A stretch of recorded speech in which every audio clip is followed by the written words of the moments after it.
Once in a while in this channel, we do a State of the Nation recording, and this is one of them. Now, there are a lot of things happening in the country, some of them very confusing, some of them surprising. So I thought it would be the ideal time to do a state of affairs politically in the country so that we understand what is going on, even as very, very dramatic events continue to unfold on the political scene. We're going to start with something rather surprising. And I'm totally amazed, and indeed close analysts who are observing the political situation closely should also be very, very surprised. Folks, we have a situation in the country where the late Kenneth Stanley Jindo Matiba is continuing to make a contribution towards a better Kenya from the grave. I kid you not. Let me explain, okay? What has happened is that the passing on of Kenneth Matiba has just taken over everything. It has taken over the rhetoric. It has taken over the national conversation. It has just dominated and taken over everything. Even the latest very dramatic events at the IEBC, Kenyans, you can't get them out of Kenneth Matiba. That is just boring news as far as Kenyans are concerned. And I'm talking online statistics, the kind of stories people are reading, the kind of videos people are viewing. It is very, very clear. One of the things it has done, the death of Kenneth Matiba, is that it has united Kenyans above tribal inclinations. It has brought together Kenyans the way nothing else would have done. What I find even more fascinating is that there have been very deliberate efforts by handlers of various politicians to try and position Matiba as a Kikuyu politician, as just another Kikuyu politician who just did the same thing other alleged Kikuyu politicians do. That has fallen flat on its face. Indeed, the very opposite has happened. Instead of, because these are very evil people, what they want is to generate national ill feeling and hatred towards our Kikuyu brothers. It has fallen flat on its face. Indeed, what has happened instead is that Kenyans' attention has been drawn to other members of the House of Mumbi who have made very major contributions to a better Kenya.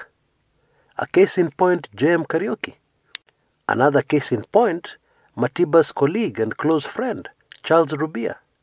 Folks, the truth is there are very, very many of our Kikuyu brethren who have contributed towards a better Kenya. Okay? Even currently, people like Maina Kiai, people like John Githongo, very selfless Kenyans who have decided whatever happens to them, they will fight for a better Kenya to the bitter end. There are many. And so in death, Kenneth Matiba has united Kenyans. And I believe we'll continue to see this trend as the week progresses and even into next week. Now, before I forget, I have some very explosive information that I believe is being made public for the first time. Or if a few people knew it, it was not emphasized enough. Okay? And this is it. The late Kenneth Matiba's illness, and which led to a stroke in detention, was actually provoked by an attempt to poison him in detention. That is so important I have to repeat it. Whatever befell Kenneth Matiba, the beginning of all his health problems, the stroke, etc., all started with an attempt to poison him at Kamiti Maximum Security Prison. In other words, the administration of Daniel Toroitich Arap Moi needs to be brought to account, to explain why there was an attempt on the life of Kenneth Matiba, which failed, but, it ended up making Kenneth Matiba suffer much more. In many ways, somebody would argue that it would have been better if it had succeeded. Because look what happened in his life, the way he suffered. Now, I'm fully aware of that what I've said may be controversial to many people, But I hope you get the point I'm trying to drive forward. It was a terrible thing to do to Kenneth Matiba in the first place. And it is only fair that somebody has to answer for it. Yeah? Now, we are now going to the period of hypocrisy. Yeah? And crocodile tears and, a lot of funny things happening. You see, because the death of Kenneth Matiba has just taken over everything, politicians have been forced to position themselves close to the Kenneth Matiba death. Oh, I was his close friend. Oh, once we did this together. Oh, this. Yeah. And we have even seen visits to Matiba's family. Now, Charles Rubia tells us that some of the people responsible for the suffering he and Kenneth Matiba went through are still alive today. And some of them are still in government. Gosh. And indeed, some of these people have already sent condolences to the family. And indeed, a lot of these people turn up at the funeral and make speeches, yeah, praising Matiba. The man, oh gosh, it can really get emotional, but we just live in a very messed up country, yeah. My simple question to all these hypocrites, where were you when Matiba was alive? Where were you when he was struggling in his last days, in and out of hospital, yeah, without money, broke, financial difficulties, all because he was fighting for a better Kenya? Where were you? That now you're turning up when he's being buried, to dress in black suits and come to the funeral and talk a lot of animal waste. Gosh. Anyway, let me not get out of hand. Yeah, Kenneth Matiba's death has changed things on the political landscape rather dramatically, and this is indeed very surprising.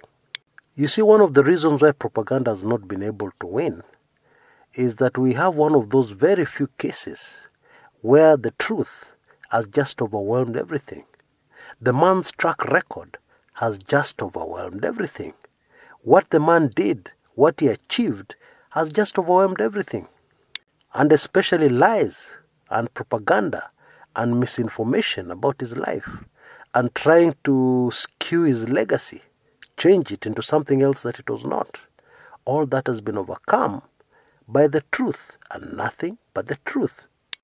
When I made my first recording, the tribute to his life, at the back of my mind I was telling myself that a lot of people will come out of the woodwork and challenge a lot of the things I said, because I know we live in a very poisoned environment, poisoned by propaganda peddlers, poisoned by people who look for every situation to reposition their candidate and to get some advantage for their candidate. Well, I've been pleasantly surprised, because so many people, the press have done an excellent job, our press. They have gone to actually talk to people who knew the man. And these people have talked very honestly, yeah. They have just revealed everything about the man. So that in fact, my tribute to Ken Matiba may look a bit watered down. Yeah, and I'm very delighted at that. I have no problem with that. Yeah, because as I've told you, my fear was that, people are going to come and the lies was going to overwhelm everything and overwhelm the truth and skew the legacy of this great Kenyan. Now, I have to mention this. One of the camps that has been hit very hard by the death of Matiba is the Ruto 22 camp, Ruto 2022 presidency camp. They're actually totally confused. They don't know in which direction to go, okay? Because everything has just swept them aside. And nobody wants to hear any business about 2022. It's all about fighting for a better Kenya. And a man, a great Kenyan who has just passed on, who did exactly that, fought for a better Kenya, yet was treated like trash by the country. Yeah, the whole country is in mourning. The whole country is in deep introspection about the people in the past who have fought for a better Kenya, and more importantly about us who are still on this earth, and what we can do to make a better Kenya in order to honor the legacy of the great Kenneth Njindo Stanley Matiba. Well, I'm now also praying that at the funeral the hypocrites will be shamed. Yeah, they'll be shamed and exposed for what they are. Okay, that will be a great tribute to the late Matiba. Because Matiba never liked lies. He was a very principled person. He never liked hypocrites. He never liked people dressing up and pretending. Yeah, he hated that. Yeah, therefore it would be very great at his funeral if we got more than a few embarrassments. Yeah, that one or two or as many Kenyans as possible, hypocritical Kenyans, be embarrassed and stand in shame before the entire nation. That would be great. Gosh, I must have been venting. The minutes have gone so quickly. No worries. Catch you in the second part, where we'll look at the other developments which are happening and really causing turmoil and chaos on our political scene. Catch you there in a bit. You know the usual drill. Look out for that link on your top left-hand corner, which should already be there. Click on it, and you'll be on to that video. If it's missing, then you know you've come too early. That video is not ready. Come back a little later. It'll be there. You'll be able to click and go straight to it. See you there in a bit. This is Chris Kumekucha.